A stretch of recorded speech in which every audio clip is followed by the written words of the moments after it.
Welcome to the PHLY Sixers podcast here, presented by Rothman Orthopedics, along with Derek Bodner, Kyle Newbeck. I'm Devon Givens. Bree producing the show. She's the president of basketball operations. But today, the Sixers president of basketball operations is in the news a little bit because of a statement made about the bubble championship and the asterisk that goes along with it. Kyle, could you read the actual quote about why he's in the news? Well, and so we'll get first, into it. Daryl Morey didn't just summon a thought about the bubble out of thin air. Joe Barden over at The Athletic did a story, 5 years removed. Hey, oral history type of story. Let's talk about it. Let's reflect on it. It's mostly media members that spoke on it. One of the series of questions that he asked to everyone was, do you think this is a title that deserves an asterisk on it, which has been a big conversation piece inside and outside of the league for the last 5 years? Here was Daryl Morey's full answer.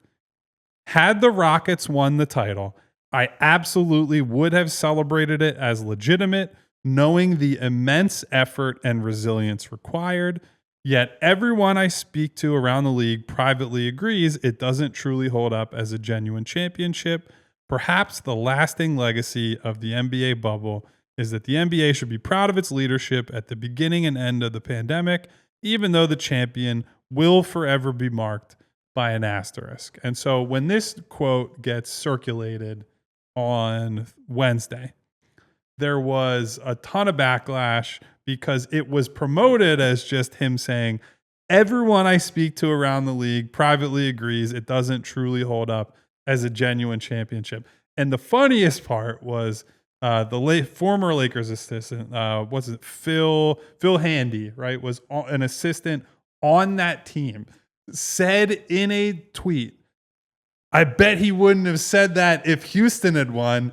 And it's like, brother, he literally said if Houston had won, he'd be doing victory tours and throwing parades and doing what. And so I think there are two schools of thought that I think are valid here. There are some people, particularly Sixers fans, who are just like, why are you talking about this? Why are you even agreeing to do this story? There are no other executives in the story. You haven't won a title. The Sixers are a mess. You did all this. Like, I don't need to hear your thoughts on whether there's an asterisk on a title or not. Like, I think that's fair. But I do think the other side of it is most of the debate I've seen on this is classic 2025. No one is actually debating what he's saying. They're just saying, I either do or I don't like Daryl Morey. And you go into it with that slant. And so you decide before you've even read everything he said, this guy's a loser. He's being spiteful. When in reality, what he said was, I would claim the title. It's a legitimate title, but most people don't think it is. And that's in any competition you're in. Most people, if you're truthfully being honest, right? They would say, if I won, it was legitimate. Absolutely. And if I didn't, of course it wasn't. Somebody was hurt. There was a weird setting. We didn't have home court, whatever it is. It's the most truthful answer that he could possibly give. And it kind of seems like a fake controversy to me. It's not even something like what he said, I think, is almost universally agreed upon. Yeah. And he's not even saying like, I think this is a BS title. Yeah. He's saying like people I talk to. It's like the classic reporter thing of like, I talked to 14 people around the league and here's their thoughts. You don't get mad at the reporter for that. Now, Daryl agrees with this sentiment, but he's generally relaying what other people around the league think. And it's not even that controversial. Like clearly this was a very unique set of circumstances that is not typical in an NBA season and an NBA playoffs. And because of that, like winning it is just different. It's a different march toward a championship. That doesn't mean you don't celebrate it, but clearly it is fundamentally different. It's just not a controversial statement. To Kyle's point, people just dislike the messenger.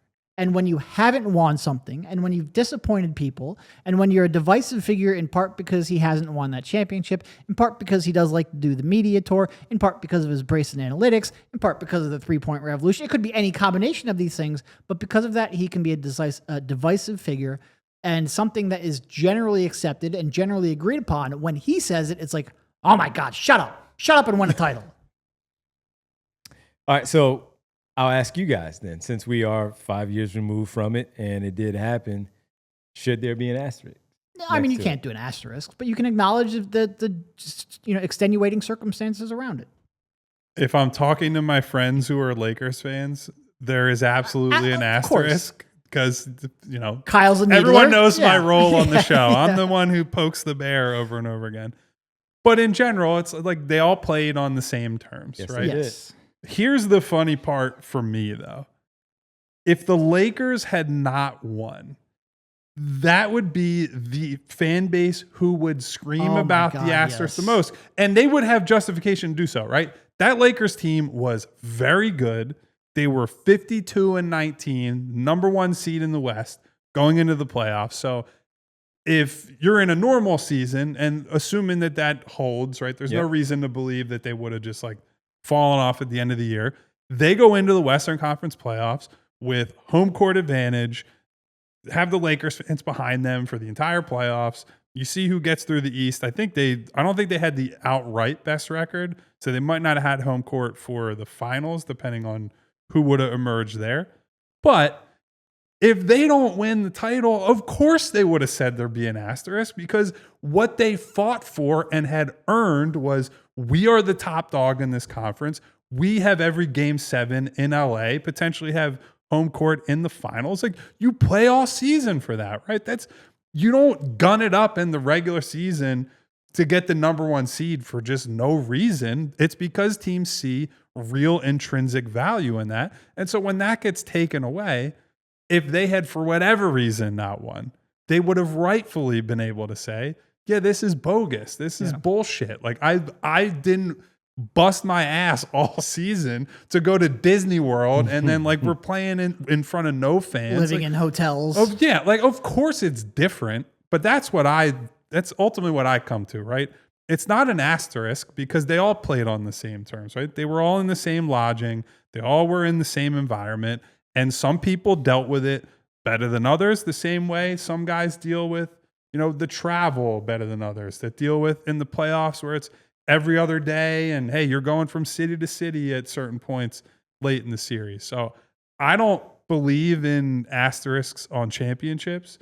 You play who is in front of you. You play where the games are scheduled, and whoever emerges, that's the champion. We can debate and say, were they the best team? Like, if this guy wasn't hurt, would it have been different? But I don't buy the asterisk thing. I just think it's funny to say, the Mickey Mouse title, because it's a literal Mickey Mouse title. It's like the Sixers' run to the 2021 Eastern Conference Finals. They might have had the easiest schedule and postseason first 2 rounds in history, but because they didn't actually make the conference finals, even with all that good luck. No, that wouldn't have been it's to your point. I think I largely defended Daryl Morey here by saying that they're attacking the messenger. That being said, maybe not calling it a genuine championship. Like, there's ways to acknowledge the uniqueness of the setting and the fact that that's not, representative of a typical pathway to a championship. Maybe don't use harsh terms like not a genuine championship and an asterisk if you don't want that controversy and if you don't want that attention and all of the scrutiny applied to it. But that being said, like, I kind of want, I fundamentally want people, players, executive, coaches to like express themselves. So I'm not going to sit here and, is wording perfect? No, but I'm kind of happy that he talks like that. Most executives don't. Like you mentioned, he's the only one mentioned in this article. He's going to get a lot of criticism for talking, but I kind of like figures. What say you, Devon? Asterisk or not? I do not think there should be one, because that was just as difficult to win a championship because of the circumstances. Having to take the break that they did after everything in March, and then having to reconvene, get back together, and do so. And we have to factor in all the testing that had to happen. While it wasn't difficult to take tests, it's just that these are things that were out of the norm for them. And when we talk about professionals, they are used to having structured schedules with game days and eating habits and where they like to sleep and take their naps and do all these things. And here they are stuck in, not a huge problem, because many people would like to be in that. The Grand Floridian. Oh my God. Yeah, exactly. But again, it's not the normal basketball season, and they had to come right back and do things all over again. But just in a different environment. And they were the ones that won. And they were the top seed. You said you weren't sure what the seedings were and all for that time. Well, just not in the East. The East, I think there was. I want to say Milwaukee had won like 56 games. The Raptors won 53, Boston 48. In the West, it was the Lakers, Clippers, and Nuggets, and the Lakers at 52, the Clippers at 49, and the Nuggets at 46. Rockets, Thunder, Jazz, all 44 in that spot. So again, everyone had to go through it. Everyone had to do it. They were the ones that prevailed. Now, I would have been interested in finding out too, if Miami would have won, what would the conversation be like if they would have beaten Los Angeles? Oh, it was just the bubble and it wasn't the Lakers. But it's another one for LeBron, and the conversation goes for LeBron. Does he have the right amount to challenge Kobe Bryant and Michael Jordan and even Steph Curry? And that's what a lot of the arguments come back to, is all these stupid, top 5, top 3, top 10 debates. But it's a championship. It's hard to win. They won the title. It's hard to win in the NBA. And this was one of the harder seasons to win because of what they had to go through to get there. So no asterisk for me. I think it's a legit championship. And they were a very good team, right? They were a top 5 defense. I think they were just outside the top 10 on offense. So they had all the makings of, this is a team that can and probably should win the title. Yes. LeBron still playing at he's at a high level now. Anthony Davis was like his first championship. Yeah. He played awesome in that bubble. That's the thing I would be skeptical of. When he was in the bubble, he was hitting jumpers all over the place. And that was, not exactly the strength of Anthony Davis's game. But again, you play who's in front of you. And I think ultimately I have talked to Daryl Morey about this. I think we all have been part of conversations with people around the league. And Daryl said in the story, I would have celebrated it just like any other title. What are you supposed to just do? Because Not other celebrate? People that he's talked to agree that it's, an asterisk or whatever. I think he ultimately thinks a title is a title is a title. Play who's in front of you, the winner emerges. Are you not supposed to celebrate that? Just whatever. Rockets again, 44 and 28 that year. It's late July, early August. People need something to get mad about. That's the moral of this story. The Sixers, was that the one you said yesterday was the only Joel Embiid healthy playoff start of the playoffs? And Ben Simmons was out. Ben Simmons was out. 43 and 30, the Sixers were going 29-2 at home, right?